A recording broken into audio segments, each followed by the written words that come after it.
Ayan guys, good morning. Dito tayo ngayon magbablog sa duty ko. At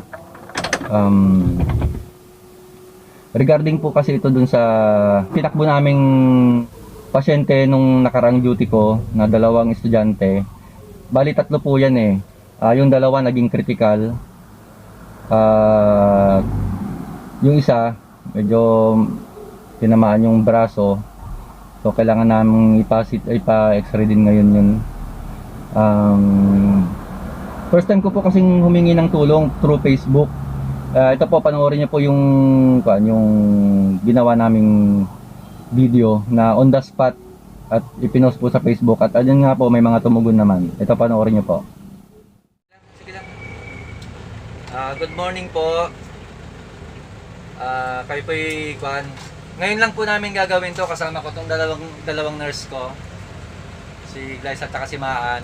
Ngayon namin gagawin to kasi gusto lang po namin dumulog sa inyo na ihingi ng tulong tong dalawang pasyente na naitakbo namin dito. Taga Pita Infanta, Pangasinan. Ngayon po ito yung mga estudyante, tatlo sila na naaksidente po sa motor dahil naputol po yung kanilang kadena, pabulusok po. So yung dalawa po critical, si Remelin Rapelo tsaka si Daniel po. Daniel Mansano. Nasa critical po silang kondisyon ngayon. Gusto pong ng pamilya nila na makahingi po sa inyo ng konting tulong kasi sila po nakaset na CT scan sila ngayon. Ito po yung isang kapatid, ito yung ate niya na ni Remelin na isa sa aksidente. At yun po, anak naman po niya si Daniel po. Daniel. Yan. Kung ano naman po yung maibibigay ninyo na tulong para sa kanila ay salamat po. Pwede nyo pong idiretso na po sa RH Infanta at yung sila na rin po ang bahalang magbigay sa pamilya. Yun po, salamat po. Sana po matulungan natin sila. Andyan nga ang nangyari dun sa itinakbo naming tatlong estudyante na naging critical yung dalawa. On the spot, nakagawa ako ng video na pagdulog ng paghingi ng tulong sa ating mga kababayan. Dahil talagang nakakaawa naman po talaga yung dalawang critical.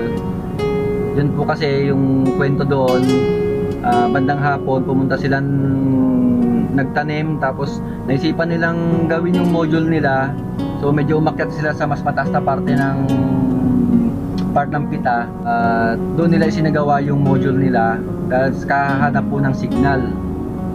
Ang nangyari nung pauwi na sila at ginabi sila, na putol yung kadena ng motor nila at bumulusok yung sasakyan nila, walan ng preno. Ayun, nalaglag sila sa bangin.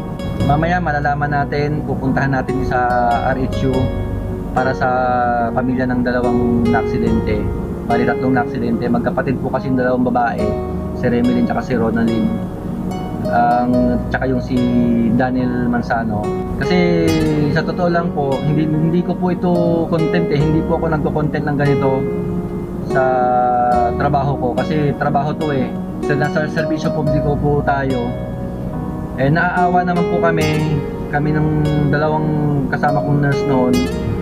So sabi ko, baka pwedeng i-post natin ito sa social media para mabigyan sila ng tulong. Sabi ko, sige, gawa tayo ng video, madalian lang, mabilisan lang na video. At yun na nga po, mabilis naman po yung kumalat yung ng social media. Sobrang dami na rin po ng views niya. At hanggang sa abroad po, nalaman na rin po ng kamag-anak ni Remelin. Yung mga tao pa rito, nabalitaan ko, gumawa sila ng box, tapos nagambag-ambag po sila. At yun, sana nga po, dagsa pa rin po dapat ang tulong sa kanila kasi talaga nakakaawa po. Mga batang nagsusumikap, kahit hirap na hirap po sila sa signal nila, nagsusumikap sila mag-aral para lang makapag-comply dyan sa module na yan. Hindi ko po akalain na ganyan po pala talaga kahirap yung module. Hindi po ako sa mga ngaral po, hindi po ako yung nagmamagaling. Pero kasi nakaka-relate kami kasi may mga anak din kami.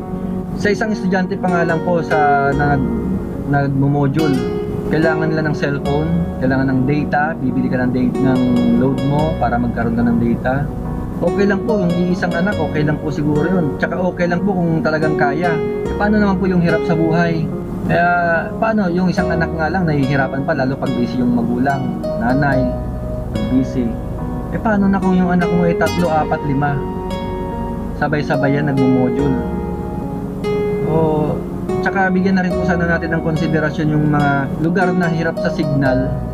Sana wag naman na pong ganun. Kasi kagaya niyan, yung na-aksidente, kahanap ng signal, ayan ang nangyari sa kanila. Actually, hindi ko po, yung tulong po na hiningi namin, para yun sa pamilya na ng mga na-disgrasya. Hindi ko po talaga ginagawa yon dahil nasa serbisyo publiko tayo.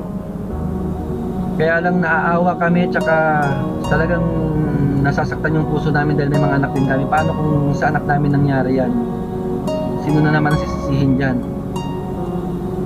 Sana po, pag-isipan pa rin po natin mabuti kung ano ba talaga dapat gawin sa pag-aaral ng mga bata. Ayun po, tara po at puntahan po natin yung si Ronalyn, at alam ko magpapa-x-ray po siya ngayon. Tara po, samahan niyo po ako.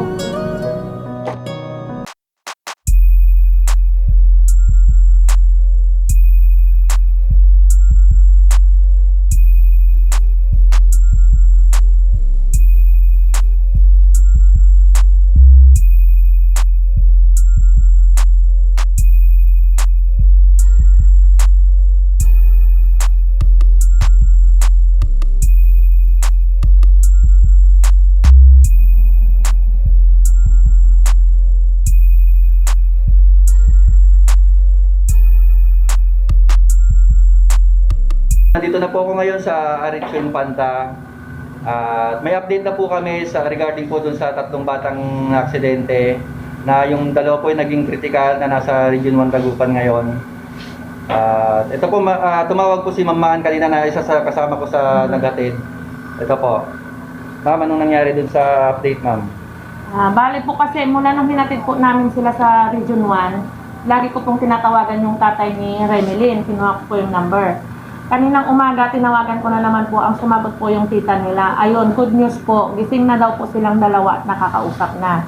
Ang tuwa ko kasi nakausap ko pa si Remelin habang pinapakain ng tita niya kanina. Kaya thank you po sa prayers nyo. Sana po pagpatuloy pa rin po natin silang ipagdasal, at kung anong maitutulong po natin, sana po matulungan pa rin po natin sila. Maraming salamat po, and God bless. Doon nga naman po sa pinost po namin na Facebook ko, nanawagan po kami na humingi ng tulong para sa 3 bata. Ayun po, may tumugon po na isa. At maraming salamat sa iyo, Ma'am Marian Beltranjo Flores, sa binigay mong tulong. Ngayon po, magagamit na po namin ngayon, kahit hindi pa po kami makakapunta ng Dagupan ngayon. Kasi dadalhin ko po doon si Ronalyn Rapelo. Hindi pa po siya na-x-ray mula nung Monday. Mula nung braso niya. Mula nung kahapon. Dahil siyempre, inantay pa po natin na may tumugon sa ating panawagan. Ngayon po, magagamit na po niya ngayon pagpa-check up at x-ray. At sasamahan ko na rin po siya papunta doon sa pagpapa-x-rayhan niya. So, yun lang po kung ano man po yung panawagan namin na paghingi ng tulong regarding po dun sa 2 pa. Sana po ituloy-tuloy pa rin po ang bibigay po natin ng tulong sa kanila, kasi talagang kawawa po sila. Mga batang nagsusumikap para sa kinabukasan nila na-aksidente pa. So yun guys, thank you. Tignan po natin kung paano natin matutulungan ng mga bata. Yung tulong po na nakuha natin sa panawagan natin, ibibigay ko na po sa tito niya, kay Kagawad Andero, para sa panggastos po nila yan. Ma'am, salamat po ulit, Ma'am Marian. Ayan guys, papunta na tayo ngayon sa Santa Cruz para samahan si Ronalyn.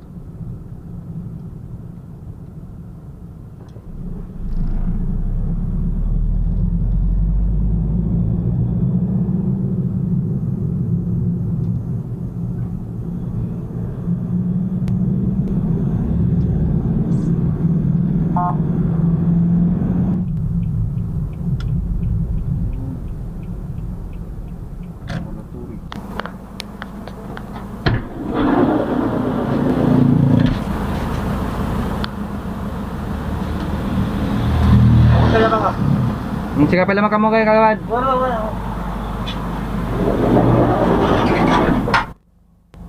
Ayan guys, hindi na ako sumama sa loob kasi alam niyo naman sa panahon ngayon, pandemic, hindi na natin, kumbaga limitado na ang taong pumapasok dyan para sa safety precaution na rin po. Ayan, antayin na lang po natin kung ano yung magiging resulta ng kanyang x-ray. Sana wala namang fracture. Ayan guys, nandito na si Ronalyn, tapos na yung kanyang x-ray. Ngayon nandito na po yung result niya. Ayan, makikita natin may fracture po siya. Ayan,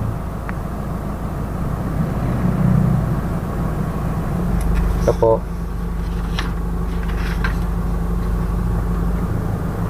Ayan, so kailangan lang po siguro nating pakita po sa doktor na mas nakakaalam. So, yun po. Fracture po, gastos pa rin po ito. Kaya kung ano naman po yung tulong pa po na magagawa natin, please po, bigyan na po rin natin dito para sa kaya bata na to. Kasi mga batang nagsusumikap mag-aral itong mga to eh. Mga batang nagsusumikap mag-aral itong mga to eh.